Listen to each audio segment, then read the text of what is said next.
Standing at the intersection of reality and legend. Welcome to Spooky Crossroads with your hosts, Chris Balzano and Tim Weisberg, only on Spooky TV.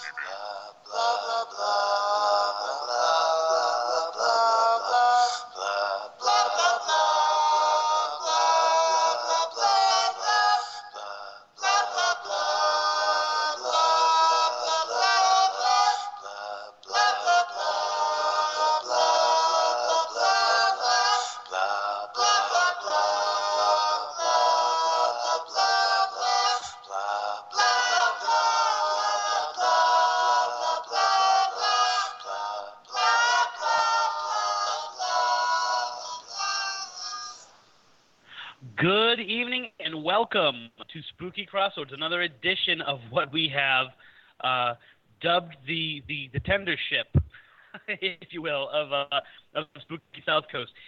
With me, as always, is my host and my comrade, my brother in arms. I'm just going to hit all of the possible Cathedral West Wing references I possibly can tonight. Timothy Weisberg. Timothy, how are you this evening? I'm good. I can.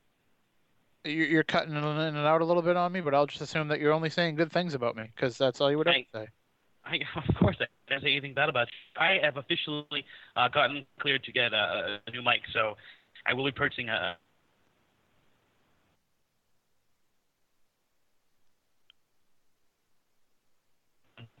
It's a little crazy, Tim. I know that this is probably the hour of the week that you have free. Not that this is free, what you're doing here right now, but you have a crazy schedule going on, and it's really weird because we recorded a show last night where we talked about things which we won't actually air until next week. So we were talking last night about being time travelers, and I'm making references to jokes that we said last night that won't be jokes until Sunday. It's right. Really crazy. It's really crazy. So you have ridiculously in the next week, you have a Jeff Belanger type schedule going on. I know, and I know what it's like now to be like him. Because I always wondered what it's like to be him. But I could never bring myself to to basically turn into him. And nor should you. You know what I'm saying? That guy aggravates me. So just be yourself. Stay golden, Pony. Is what my advice is going to be to you. I mean, I don't want to say a complete selling of the soul, but I mean, just totally ignore the fact that you have a soul and don't let it get in the way.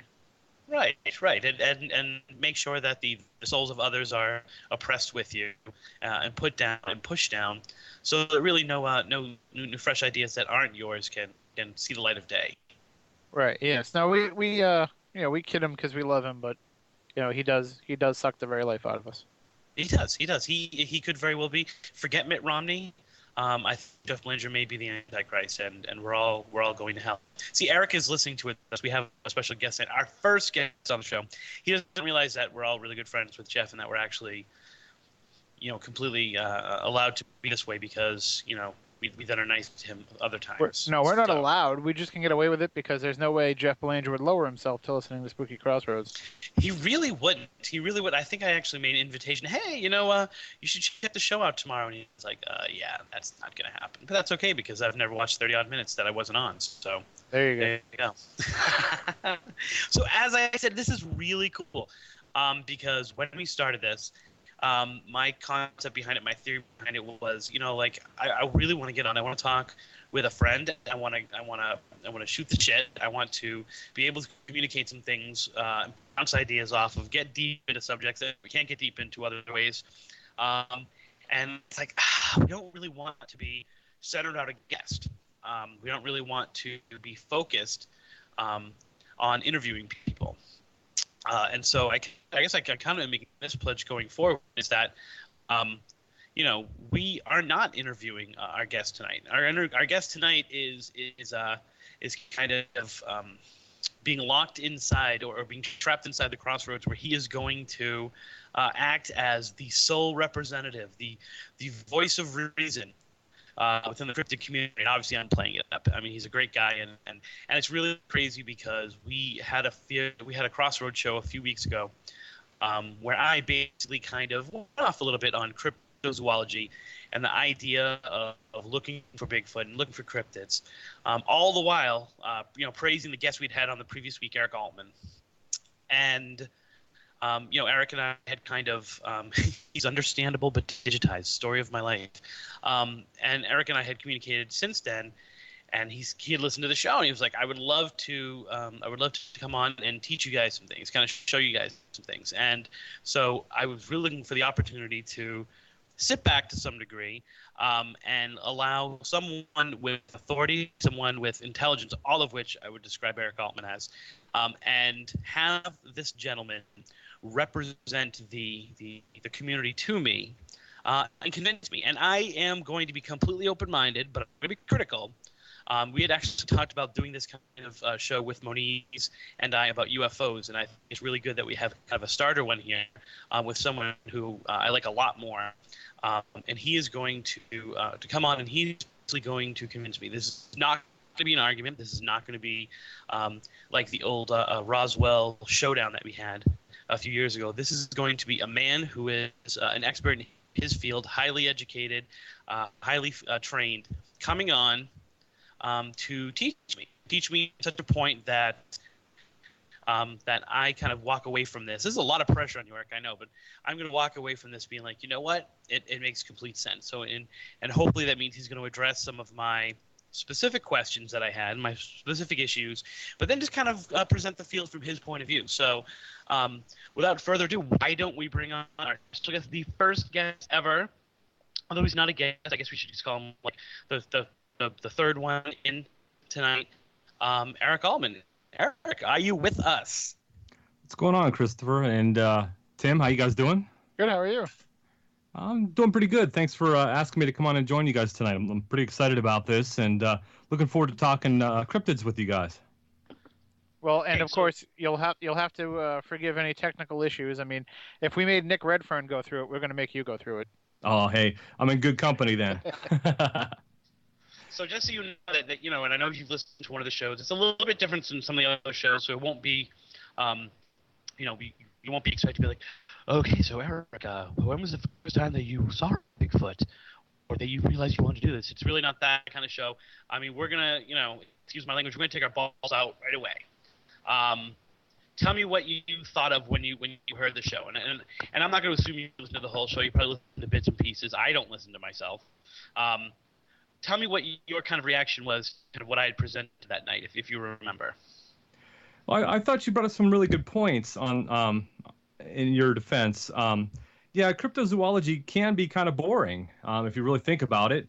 You're absolutely right. It's a search for hidden animals, undiscovered animals, and that's what basically we do. We look for animals that haven't been discovered yet.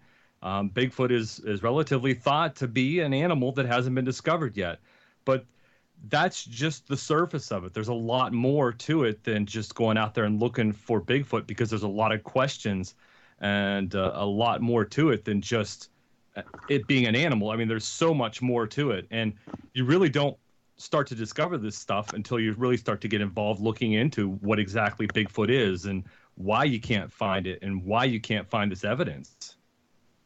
So why don't we start with that? Like, from just the initial thing, let's imagine we have Bigfoot. We can get into to what Bigfoot might be later, and maybe you have to kind of cross that path to explain this part. But why can't we find the damn thing? I'll be honest with you, I have no idea. I really don't know. I mean, seriously, we've got great technology out there. I mean, we've got some of the. It's really affordable now. I've got myself a thermal infrared handheld scanner. I can see in the forest at night with some pretty decent distance. I can see heat signatures.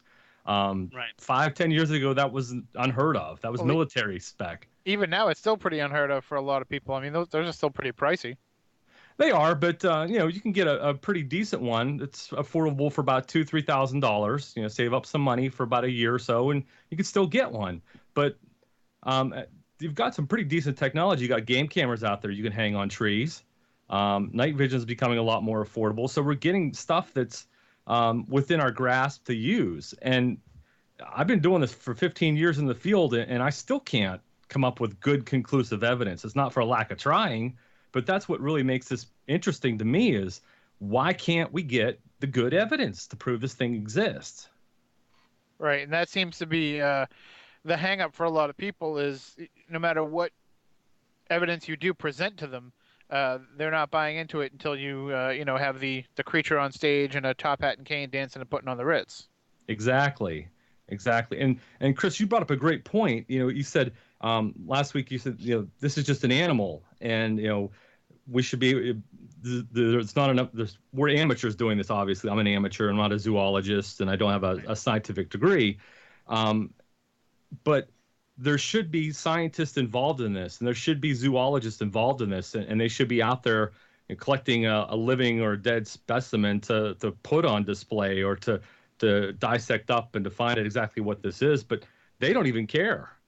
I mean, there's so little response from the scientific community. It's like they're like, Bigfoot doesn't exist. And I think that's what really fascinates me is, okay, if this is supposed to be an animal and it's supposed to be a flesh and blood creature, then why don't they care? Sure. Now, well, I mean, I don't know the full extent of Ivan Sanderson's background as a biologist, but I mean, he was a biologist. He was coming at this from a quote unquote legitimate scientific background. I mean, and if he couldn't find things, and I know that there are some zoologists who are also cryptozoologists, and if they can't find anything, maybe it's because there's nothing to find. Maybe there is no hardcore flesh and blood creature like we hope there is. And that's what really makes it fascinating is there is something to the phenomenon. And there is something to all these cryptid phenomenons. People are seeing something out there. You can't just rule it off as people hallucinating or misidentifying. Sure, I'd say a good percentage of it is, but even if 10%, 5% of it isn't, and people are seeing something truly out there, there's something to the phenomenon. They're finding evidence. Granted, it's not... Eric, put down for us what that evidence is. Now, you don't have to be specific in terms of in this place this happened, in this place this happened, but what is the type of evidence that is being gathered, in a fairly average Bigfoot investigation or Bigfoot sighting, I should say, and then kind of here is the other stuff. So, for example, I could say for ghost in haunting, you might get an EVP spike, which might indicate something, or an EMF spike, which might indicate something, a temperature thing. You get a picture of something that's unexplained. You hear voices audibly, and then maybe you get an EVP. What are the kinds of things that are coming out of a Bigfoot happening, an occurrence, and then kind of an investigation? Well, sure. Some things that we look for are obvious signs of a large animal being in that area where the eyewitness claims they saw the creature. You're looking for branches that are broken up approximately the height that the eyewitness claims. If they say it was 7 to 8 feet tall, you want to look for tree damage that high. You want to look for very wide trails. You want to look for footprints. That's a big thing. Footprints in the ground. And I'm not just talking deer tracks or bear tracks. You're looking for human-like footprints. That's a huge sign that something has been there that's not a common animal. Those, unfortunately, are more of a rare thing than they are a common occurrence. They don't happen quite frequently, and there's a number of reasons for that. But those are just a couple things. For that, Eric? What are the reasons for that, Eric? Just to give you a couple examples, weather conditions is a huge factor. Right. If the ground is very dry, you're not going to find a lot of tracks in the ground, especially if it's the soil is not conducive to leaving tracks. And what I mean by that is a dry soil, hard, compact soil, leaf litter on the ground. If there's a muddy pit in the area where the witness says there was a creature, there should be tracks. There's definitely be tracks. If there isn't, then they may have had a misidentification, a hallucination. There might be something else going on there. But if there's soil there that's conducive to leaving good footprints, there should be good footprints there. But most of the time, the soil isn't conducive to leaving good footprints. That's what I've found over the years. Now, we people in this area are kind of used or have experienced recently something that potentially was a faked Bigfoot print, and it would seem that of a lot of the evidence, it seems to be one of the easier things to kind of duplicate. Are people who look for Bigfoot kind of hesitant to present that information forward, because it does seem to be the most frequently faked piece of evidence, or these footprints in the mud that, and then you kind of the casts are there, and the casts look amazing, and they're very kind of visual, but you find out later that they're not. It's one of those things where your typical Bigfoot, is a Bigfoot hunter, Bigfoot investigator, Bigfoot investigator. It would probably be the most comfortable thing, right, Eric? With that, I can call you that. Yeah, I guess you call me whatever you want. Okay. I mean, it doesn't really matter. Investigator's fine. I've been called worse. Okay. Like I said, I'm totally an open mind, so I'm not going to call you like that Bigfoot crazy, that wacko, nothing like that. Trust me. I've been called worse, so don't matter. I mean, is it one of those things where it's, especially Bigfoot, it seems, there've been so many frauds. There have been so many hoaxes that our investigators themselves kind of hesitant when they find a print to be like, we're not going to come out with this print until we find 3 other things that might back it up. Whereas before it might have been like, here's a print, let's put it forward and kind of see what hits. Well, what I do when I find tracks is or any evidence at all, I don't come right out and say it's Bigfoot, conclusive Bigfoot prints, unless I personally see the Bigfoot leave the track. Or if I record a sound, I'm not going to say it's a Bigfoot sound. I always say it's an unknown sound unless I'm able to identify that sound. It's an unknown print unless I'm able to identify that print, because let's be honest, we don't know what left the print there. It could be fake. It could be a typical animal sliding in the mud. If the eyewitness saw the creature leave the track there, then you can present it as a track left by a creature that the eyewitness claims he saw, and leave it at that. But we can't prove that